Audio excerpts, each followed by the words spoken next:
Boa noite, meus irmãos. Vamos dar início à nossa reunião de fluidoterapia da noite de hoje, onde todos juntos vamos mentalizar a casa de Miguel, buscando assim entrar em sintonia com os trabalhadores espirituais da nossa casa, da nossa reunião, para que todos juntos possamos vibrar por esses irmãos que se encontram enfermos do corpo e enfermos da alma, e assim buscar uma melhora para todos nós.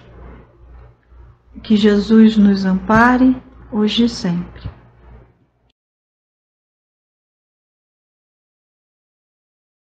Boa noite a todos. Do livro Fonte Viva, pelo Espírito Emmanuel, psicografia de Chico Xavier, o item 86. Estás doente? E a oração da fé salvará o doente, e o Senhor o levantará. Tiago, capítulo 5, versículo 15. Todas as criaturas humanas adoecem. Todavia, são raras aqueles que cogitam a cura real. Se te encontras enfermo, não acredites que a ação medicamentosa, através da boca ou dos poros, te possa restaurar integralmente. O comprimido ajuda, a injeção melhora. Entretanto, nunca te esqueças de que os verdadeiros males procedem do coração. A mente é fonte criadora. A vida, pouco a pouco, plasma em torno dos teus passos aquilo que desejas. De que vale a medicação exterior se prossegues tristes, acabranhado ou insubmisso? De outras vezes, pedes o socorro de médicos humanos ou de benfeitores espirituais. Mas ao surgirem as primeiras melhoras, abandonas o remédio ou o conselho salutar e voltas aos mesmos abusos que te conduziram à enfermidade. Como regenerar a saúde se perdes longas horas na posição de cólera ou do desânimo? A indignação rara, quando justa e construtiva no interesse geral, é sempre um bem, quando sabemos orientá-la em serviço de elevação. Contudo, a indignação diária, a propósito de tudo, de todos e de nós mesmos, é um hábito pernicioso de consequências imprevisíveis. O desalento, por sua vez, é clima anestesiante que entorpece e destrói. E que falar da maledicência ou da inutilidade, com as quais despendes tempo valioso e longo em conversação infrutífera, extinguindo as tuas forças? Que gênio milagroso te doará o equilíbrio orgânico se não sabes calar, nem desculpar, se não ajudas, nem compreendes, se não te humilhas para os desígnios superiores, nem procuras harmonia com os homens? Por mais se apressem socorrista da terra e do plano espiritual em teu favor, devoras as próprias energias, vítima imprevidente do suicídio indireto. Se estás doente, meu amigo, acima de qualquer medicação, aprenda a orar e a entender, a auxiliar e a preparar o coração para a grande mudança. Desapega-te dos bens transitórios que te foram emprestados pelo poder divino de acordo com a lei de uso. E lembra-te de que serás, agora ou depois, reconduzido à vida maior, onde encontramos sempre a própria consciência. Foge à brutalidade, enriquece os teus fatores de simpatia pessoal pela prática do amor fraterno. Busca a intimidade com a sabedoria, pelo estudo e pela meditação. Não manches teu caminho, serve sempre, trabalha na extensão do bem, guarda a lealdade ao ideal superior que te ilumina o coração e permanece convicto de que se cultivas a oração da fé viva em todos os teus passos, aqui ou além, o Senhor te levantará. Graças a Deus.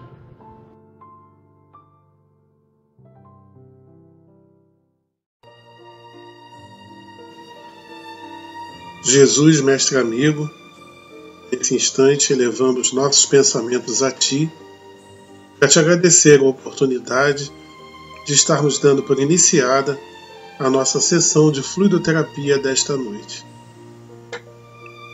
Tu bem sabes que todos nós estamos afastados do trabalho apenas fisicamente.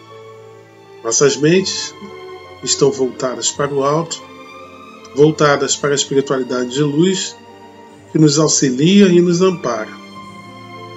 Te pedimos, Mestre Jesus, que juntamente com toda a espiritualidade, atenda por favor todos esses nomes, todos esses endereços, todas essas pessoas que estão tão necessitadas de auxílio, para que possam se sentir melhor, recuperar sua saúde e retornar normalmente ao seu cotidiano.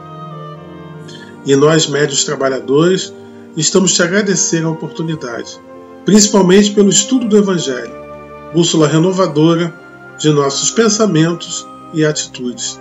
E assim, mestre querido, te pedimos que leve o nosso agradecimento até Deus, nosso Pai Maior.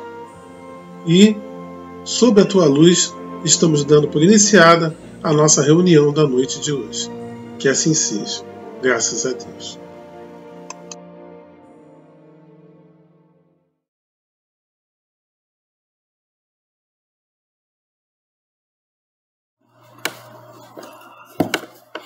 Boa noite, irmãos.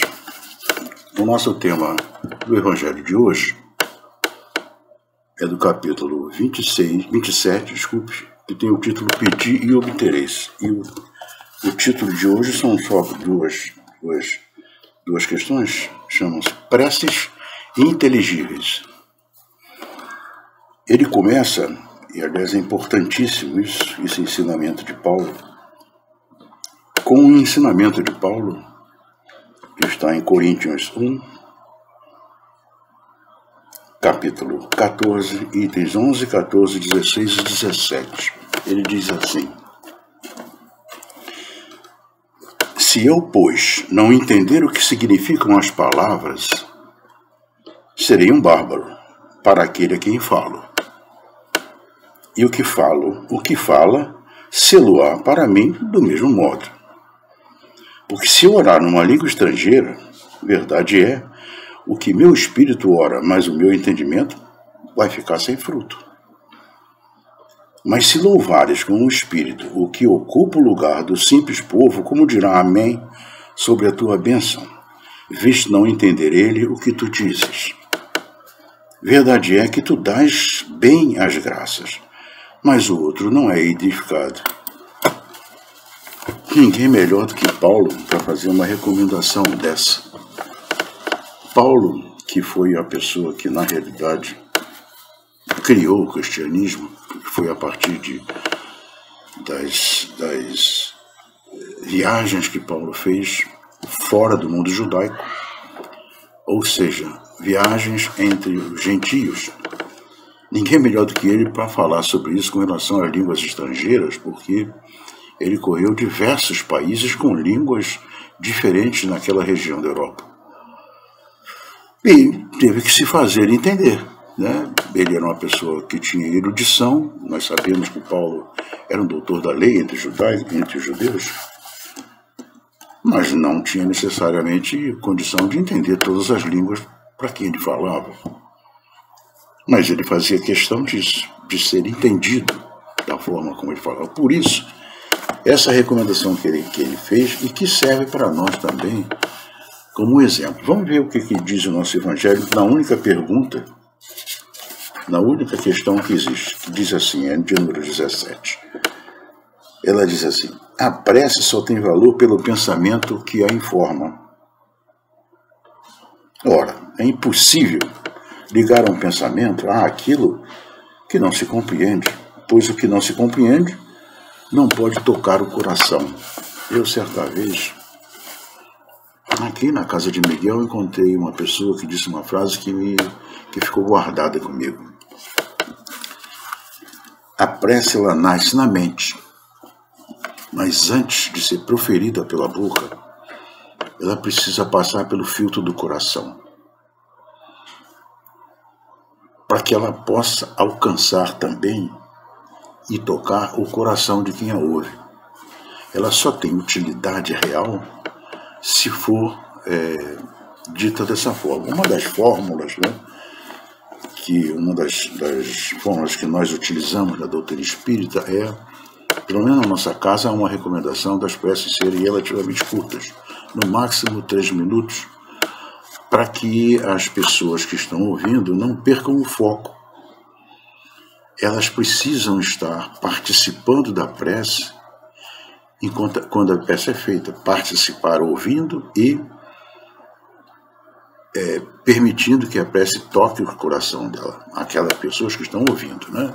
Então ela precisa ser proferida preferencialmente se utilizando palavras de uso comum, de uso normal, de uso de todos, sem procurar um vocabulário muito rebuscado, porque isso pode confundir quem ouve, né? E acaba perdendo o sentido daquilo que você está pensando em transmitir, aquilo que você criou na sua mente, mas que passou pelo filtro do seu coração.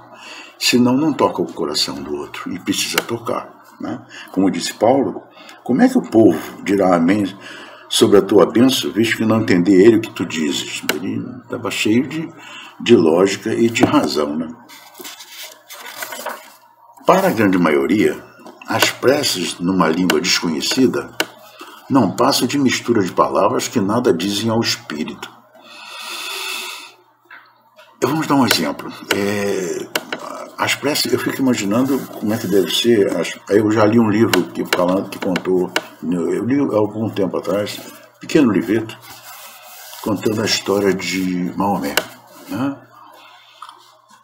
O Alcorão é todo ele escrito em árabe.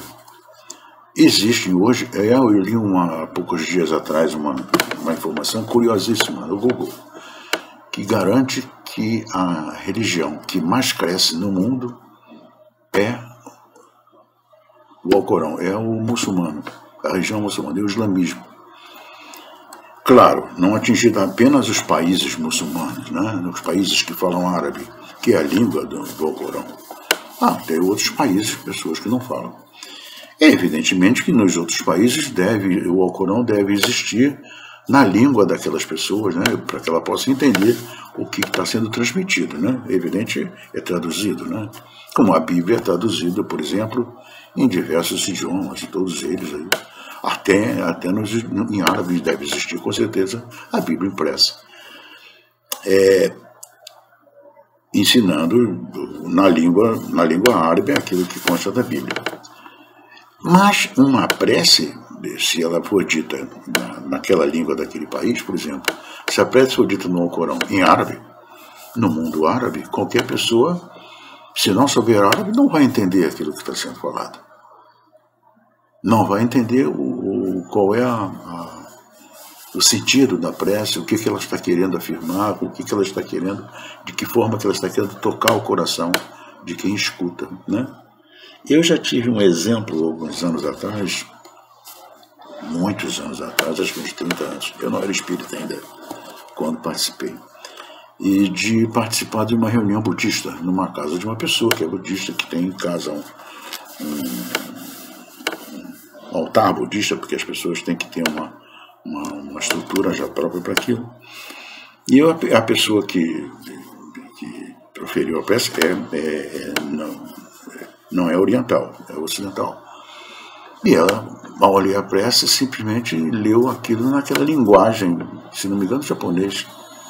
Como também na igreja messiânica, eu já participei uma vez de um encontro numa igreja messiânica, e as preces são faladas na língua japonesa. Então, você pode até sentir o calor que a pessoa transmite, tudo mais, não atinge o teu coração, porque você não entende o que está sendo falado, né? Então, é complicado. No nosso caso, para a nossa situação na língua portuguesa, é mais fácil, porque a gente está lidando basicamente com pessoas da nossa nação, do nosso povo, que entende a linguagem. Agora, é fundamental que a prece, para tocar o coração, precisa ser, como eu expliquei antes, simples, ela precisa ser inteligível, ou seja, ser entendida por todos da mesma maneira, independentemente do padrão cultural que a pessoa tenha. Então, palavras muito rebuscadas e sem conhecimento pleno de todos, vai se tornar numa prece ininteligível. Não é o ideal. Vamos continuar aqui. Para que a prece toque o coração, é necessário que cada palavra revele uma ideia. E se não a compreendermos, ela não pode revelar nenhuma ideia. Lógico, ela precisa deixar bem claro aquilo que você está transmitindo. Você pode fazer a prece rogando, solicitando ao Pai. Você pode fazer a prece louvando o Pai. Você pode fazer uma prece agradecendo, mas de qualquer forma, ela precisa ser proferida de uma maneira bem clara e bem nítida para que possa alcançar aquele objetivo a que ela se propõe, atingir o coração de quem está ouvindo, né? Fundamental. Bem, meus irmãos, aqui existe uma colocação que é fundamental a gente passar. A gente pode, algumas doutrinas até fazem, podemos repeti-la com uma simples fórmula, cuja virtude estará apenas no menor ou maior número de repetições. Nós não utilizamos isso no Espiritismo, né? Tem pessoas que repetem, né, nas suas preces, de acordo com a doutrina, né? Repetem a sua prece de uma forma rotineira. Existem as chamadas novenas, trezenas, em que são vamos dizer assim, proferidas preces continuamente, repetidamente, né? Isso são uma estrutura que na doutrina espírita isso não existe, é diferente. A gente faz uma prece que sai do coração, não existem fórmulas de prece determinada no espiritismo, né? Cada um profere a prece que lhe toca o coração da forma como achar mais adequada e que certamente imagine vai atingir a quem ele dirige a prece, né? Muitos oram por dever, alguns mesmo para seguir um costume, seguir um hábito, né? Eis porque eles se julgam quites com o dever depois de uma prece repetida por certo número de vezes e segundo uma determinada ordem. Nós conhecemos isso, né? As pessoas que fazem aquelas preces repetidas, 7 vezes de uma determinada prece, 5 vezes uma outra prece. E isso não é o que se deve fazer, porque, na realidade, como a gente disse, a prece precisa sair do coração. É preciso que o coração participe naquilo que você está transmitindo. Se você está simplesmente repetindo uma fórmula, é como se você repetisse uma fórmula como os mantras. Um mantra, por exemplo, é uma situação parecida com essa. É uma coisa repetitiva, que precisa ser repetido N vezes, uma determinada quantidade de vezes, para que tenha algum efeito, né?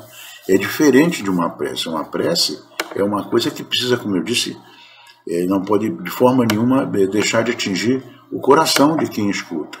Se a pessoa que vai ouvir a prece, que vai participar, precisa estar durante a prece concentrado, participando mentalmente daquilo que está sendo proferido, da prece que está sendo proferida, para que ele possa, como Paulo diz aqui embaixo, para que ele possa ser edificado, para que ele possa absorver aquilo que a prece está transmitindo para ele. Né? Ele diz aqui: se louvares com o Espírito que ocupa o lugar do simples povo, como dirá amém aquela pessoa simples do povo, vai dizer amém sobre a tua bênção, visto que ele não entendeu aquilo que tu falou. Não adiantou nada, não atingiu, se ele não entendeu nada que você falou, ou não conseguiu captar. Se você usou a palavra, um vocabulário muito rebuscado, muito erudito, e, enfim, não atingiu aquele indivíduo que não tem cultura suficiente para entender aquilo. Ele entende aquilo que é claro, que é nítido no linguajar dele. Então é preciso que a pessoa se preocupe com isso, procure proferir a peça de uma forma clara, nítida e de forma que o povo, a população entenda, quem está ouvindo a peça entenda, todo mundo, não importa de que nível intelectual a pessoa tenha. Se não for dessa forma, ele jamais vai conseguir ler. E é a mesma coisa que uma prece proferida numa língua estrangeira que você não conhece. Então você não vai entender absolutamente nada. Se você não vai entender, ela não vai tocar o teu coração. O que é fundamental numa prece. Como eu disse antes, a prece, você precisa participar dela, acompanhar a prece que está sendo proferida, para que ela possa penetrar teu coração, para que você possa absorver aquilo que ela está trazendo a nível de vibrações boas para você. Se você não participar também, ela não vai te atingir em nada, ela não vai te auxiliar, te beneficiar em absolutamente nada. Você tem que participar da prece mentalmente, vibrando junto com a prece, da mesma forma como a pessoa que está transmitindo precisa ter também, como eu disse, aquela frase que um amigo passou para mim uma vez: a prece é criada na mente, mas antes de ser proferida precisa passar pelo filtro do coração.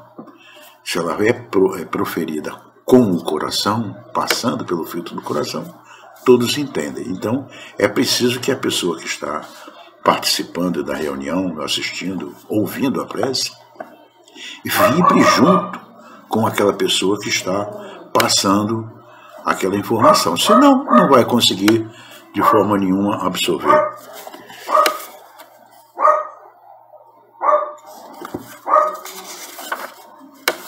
Desculpa, mas é a minha cadelinha que está latindo na janela. Vocês com certamente vão ouvir isso.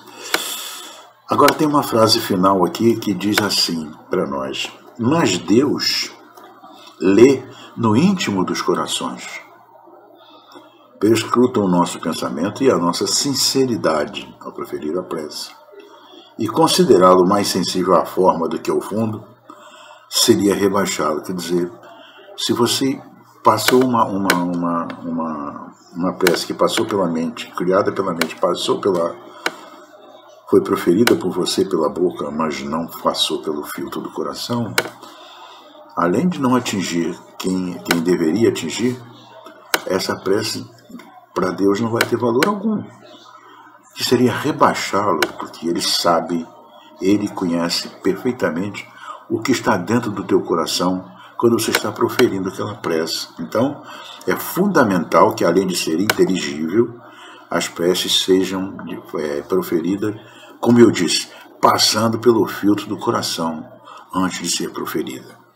Nós ficamos por aqui, o tema é curto, mas esperamos que tenha sido claro a nossa explanação e, mais uma vez, desculpe pela minha cachorrinha que latiu durante esse finalzinho do nosso tema de hoje. Uma boa noite a todos e que fiquemos todos com a paz e com a luz do nosso Divino Mestre Jesus. Vamos agora nos encaminhar para a prece final, onde todos juntos buscamos Jesus em nossos pensamentos, para aproveitar melhor essas vibrações de saúde, de equilíbrio, de harmonia para o nosso corpo físico e espiritual. Que Jesus ampare a todos nós, hoje e sempre. Jesus, mestre amigo, nossa reunião vai terminando e mais uma vez estamos elevando os nossos pensamentos a Ti, para Te agradecer pelo estudo do Evangelho que nos foi oferecido nesta noite. Evangelho este que renova nossas ideias, renova nossas atitudes. Agradecidos estamos também a Catuíte, às irmãs Margaridas e todos os trabalhadores do invisível que nos amparam, que nos auxiliam, que nos sustentam e orientam sempre. Mestre amigo, te pedimos por favor que leve mais uma vez nosso agradecimento até Deus, nosso Pai maior, por tudo que recebemos, e muito do que recebemos nem percebemos. Mestre, que as tuas vibrações de luz e de paz estejam conosco hoje e sempre, como sempre sabemos que elas estão. Sempre digo, nós é que precisamos envidar esforços para estarmos vibrando na tua face, pois tu és nosso modelo e guia, tu és o nosso sustentáculo. Obrigado por tudo. E assim, estamos dando por encerrada a nossa reunião de fluidoterapia na noite de hoje. Que assim seja, graças a Deus, graças a Ti, Jesus.